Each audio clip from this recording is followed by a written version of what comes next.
When millions of Egyptians took to the streets in 2011, protesters cited three main demands: freedom, dignity, and bread. Far from the bustling streets of Cairo, farmers carry on the country's rich tradition of wheat production. In ancient times, Egypt was known as the breadbasket of the Roman Empire. Today, however, Egypt has become the world's largest importer of wheat, a result of political, economic, environmental, and demographic considerations over the years. For more than half a century, Egypt has provided its ever-swelling population of over 80 million citizens with government-subsidized bread.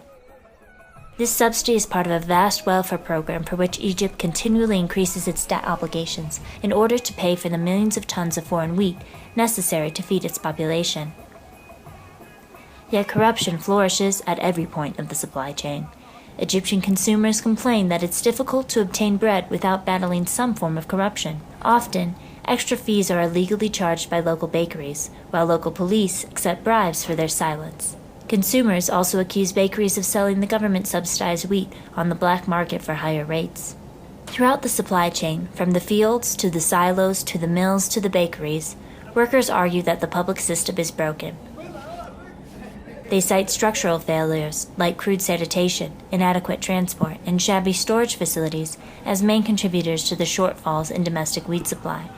Unlivable wages and poverty among workers only exacerbate the theft and organized crime that plague the supply chain.